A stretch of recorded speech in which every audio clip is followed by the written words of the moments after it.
भिखारी डॉक्टर शरद सिंह। वह भिखारिन थी, जवान और सुंदर भिखारिन।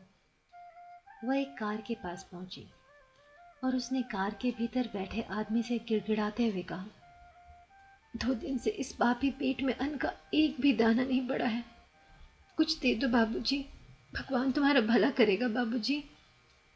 भिखारिन की बात सुनकर कार में बैठे हुए आदमी ने एक भरपूर नजर भिखारिन के शरीर पर डाली और ललचाए हुए स्वर में बोला, और बदले में तुम मुझे क्या दोगी?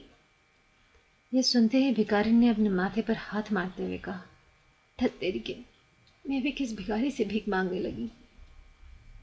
और उस आदमी ने झेप कर अपनी कार आगे बढ़ा ली।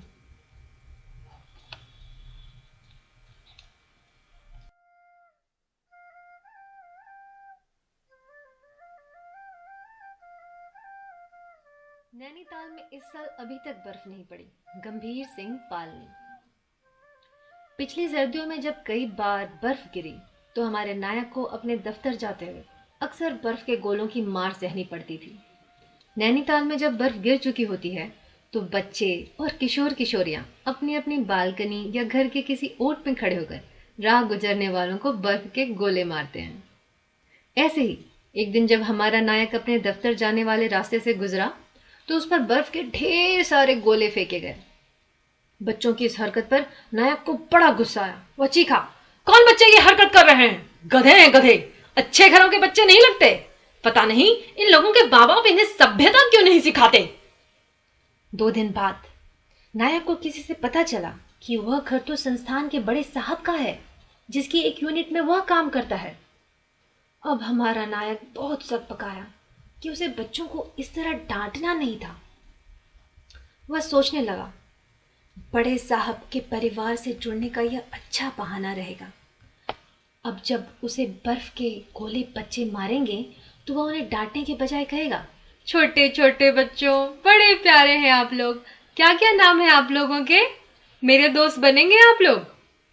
फिर जेब से टॉफियां निकाल कर कहेगा, लीजिए टॉफियां खाएंगे क्या? इस तरह से इनसे दोस्ती कर उनके घर जाना शुरू कर देगा और फिर धीरे धीरे बड़े साहब की चमचागिरी करने का मौका भी मिल जाएगा। मगर यह बात नायक के लिए बड़ी तकलीफ दे रही कि पिछले वर्ष उस घटना के बाद फिर उस सर्दी की बर्फ नहीं गिरी। नायक ने आने वाले वर्ष की सर्दियों के इंतजार में समय गुजार दिया। इस वर्ष वह दिसंबर के प्रथम सप्ताह से ही बर्फ की प्रतीक्षा करता रहा, मगर सर्दियां लगभग आधी बीत चुकी हैं और अभी तक कुल एक बार बहुत ही कम बर्फ पड़ी। हमारा नायक आजकल बहुत दुखी चल रहा है कि इस वर्ष अभी तक नैनीताल में बर्फ नहीं गिरी कि लोग एक दूसरे के ऊपर गोले फेंकते और उस पर बड़े साहब के बच्चे।